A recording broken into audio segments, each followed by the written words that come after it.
beast! Ah!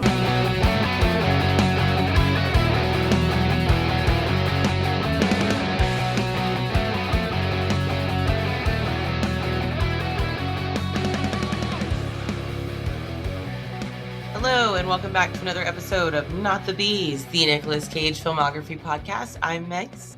And I'm Elizabeth. And this week we watched 1983's Rumblefish, which is directed and co-written by Francis Ford Coppola, starring Matt Dillon and Dennis Hopper.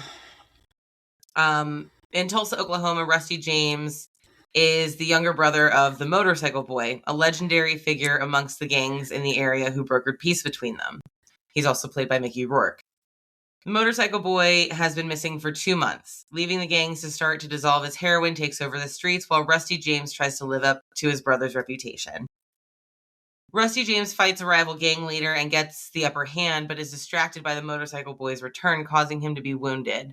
The Motorcycle Boy runs the man down with his motorcycle before nursing Rusty James back to health.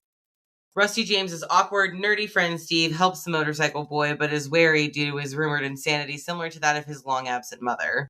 The brothers spend time with their impoverished, alcoholic father, who is played by Dennis Hopper, who notes that the Motorcycle Boy takes after his mother.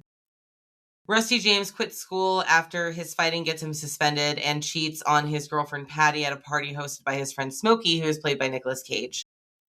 She breaks up with him, and Smokey accosts her, making Rusty James realize that the party was set up so Smokey could take advantage of the situation and date her. Steve and the brothers go drinking, and the Motorcycle Boy mentions that he found his mother dating a television producer while out in California and laments not getting to see the Pacific Ocean. Steve and Rusty James are mugged as they leave a bar, and Rusty James is beaten to the point where he has a brief out-of-body experience. The Motorcycle Boy saves them and tries to convince Rusty James to leave the gang life, but Steve decries him as insane, which Rusty James starts to believe. Rusty James finds the Motorcycle Boy at a pet store where he is taken with the Siamese fighting fish, what he dubs as Rumblefish, and they're the only element of color in the film. Everything else is black and white. Patterson, who is a local police officer who hates the Motorcycle Boy, is also in the store at the time and regards him with suspicion. Rusty James's father tells him that the Motorcycle Boy and their mother are people with an acute perception rather than actually being crazy. The brothers ride back to the pet store where the Motorcycle Boy sets the animals loose while Rusty James fails to convince him to return to gang life. As the Motorcycle Boy asks him to take his motorcycle to the ocean and hurries to a nearby river to drop the fighting fish, he is shot dead by a patrolling Patterson. Rusty James takes the fish and finishes carrying them to the river before riding away on his brother's bike. As the credits roll, we see Rusty James in the sun while seagulls fly around him. The end. Elizabeth? Yes, dear. What did you think of this movie? I loved this movie. It was, I do have a little bit of beef with it. It can be, the plotting is a little slow in certain places. It meanders a little bit, but I thought it was cinematically beautiful, especially when you realize that it's in black and white because the Motorcycle Boy is colorblind, and that's how he perceives the world. I thought it was beautiful. I thought it was well acted. Mickey Rourke is a revelation. I only know late stage Mickey Rourke, starting from like Sin City on. Yeah. I had not seen beautiful fucking hot Mickey Rourke before, and he is brilliant in this. I think he plays Motorcycle Boy really, really well. I like the use of the time lapse and the use of shadows. I have all of these notes that are like, is that Tom Waits? Yes, it's Tom Waits. Yeah, it's Tom Waits. Is that Lawrence Fishburne? Yes, it's Lawrence Fishburne. Is that Dabney Coleman? Yes, it's Dabney Coleman. I like the camera angles. Motorcycle Boy's motivation for freeing the fish at the end is a little unclear, but he does say that they're rumble fish, and if they were in the same tank, they would fight. And then when Rusty James sets them free in the river, they don't fight. They swim away. I thought it was beautiful. What do you think of it? So I hate this movie. Oh. I actually agree with you on all of the points. I think that it is beautifully directed in all of the ways that you mentioned. Time-lapse, use of shadow, all of that. I agree with you as far as Mickey Rourke's performance is concerned. I think that he was wonderful in that role.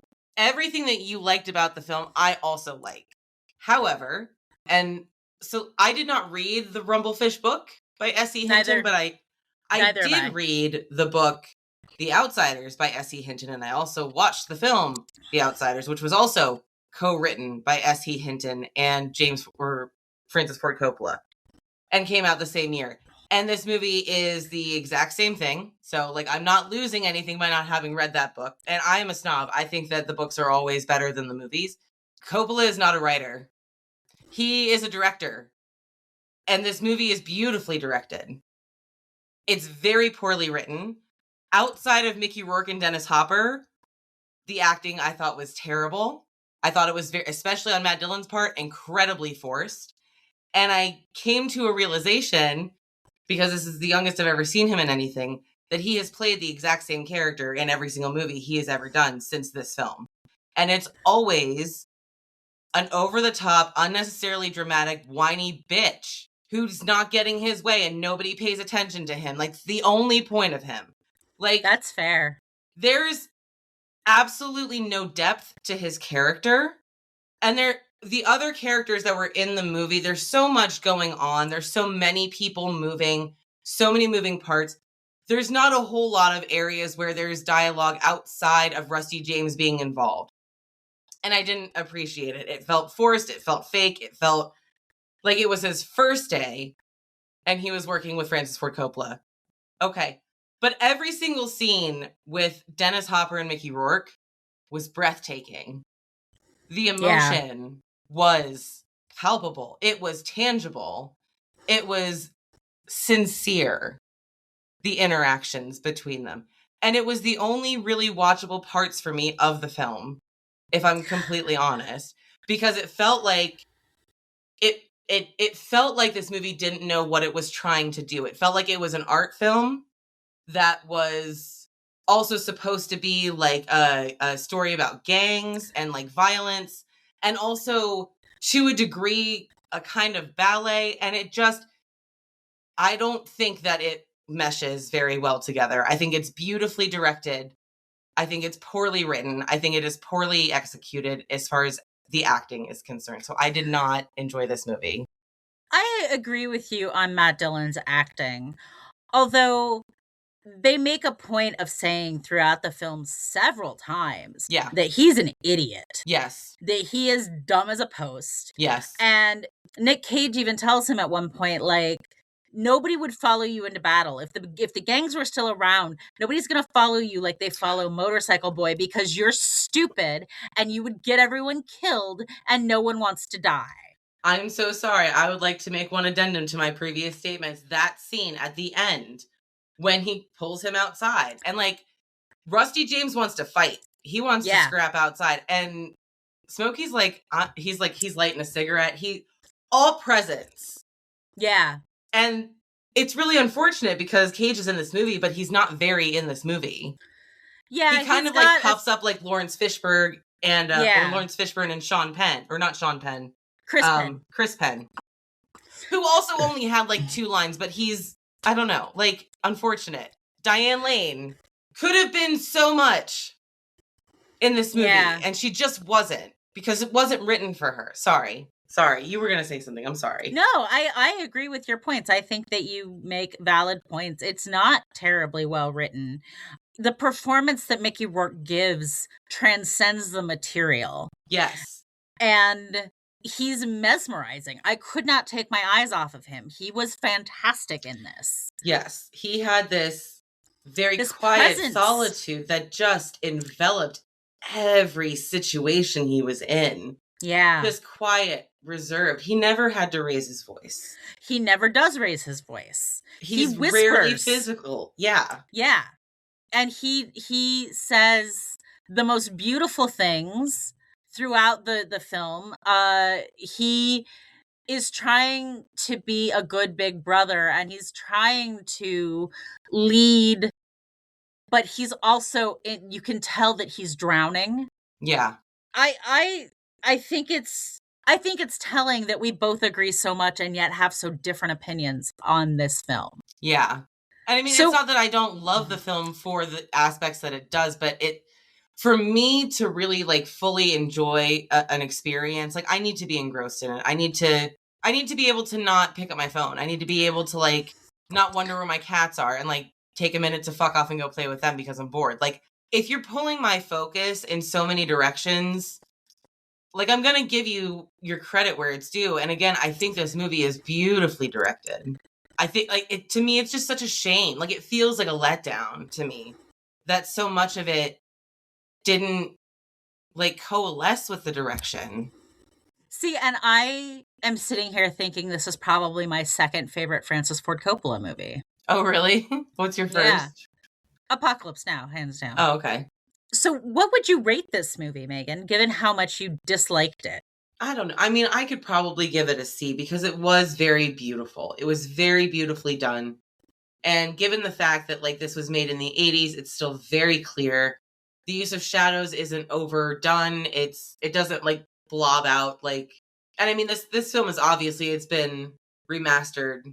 It's continued to be remastered because it's Coppola, which is wonderful. So we were able to at least, experience this as best quality as we possibly could. So I think that this is a very beautiful film aesthetically.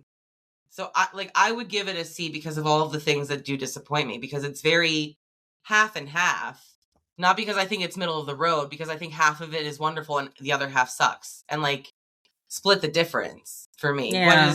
What is your I'm fine to defer to you.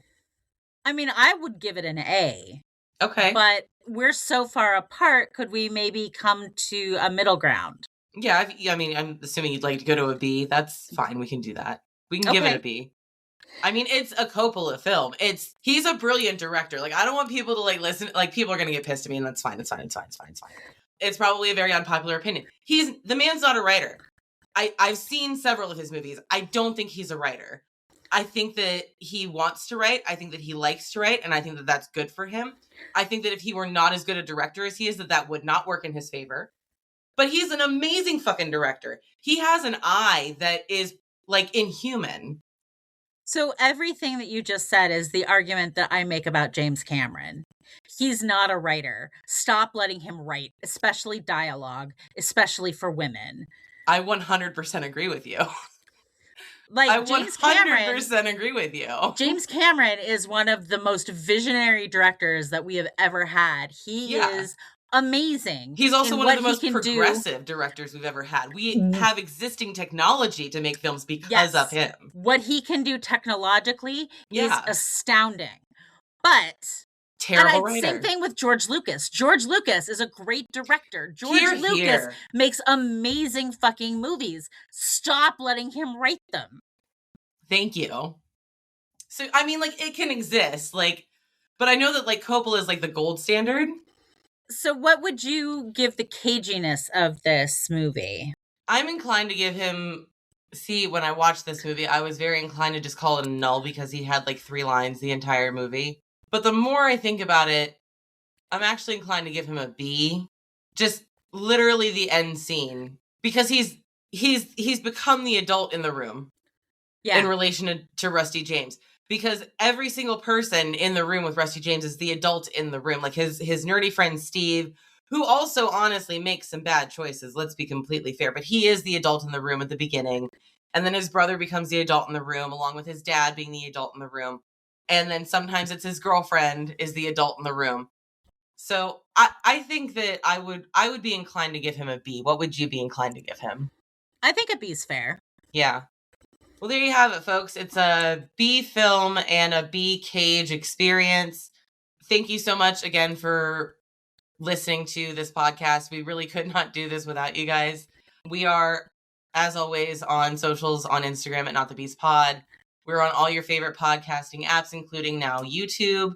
We are also on patreon.com/notthebees. If you would feel generous and want to make a donation and help support the work that we're doing, we would certainly appreciate it. Otherwise, we would just ask that you interact with this podcast in any way, shape, or form.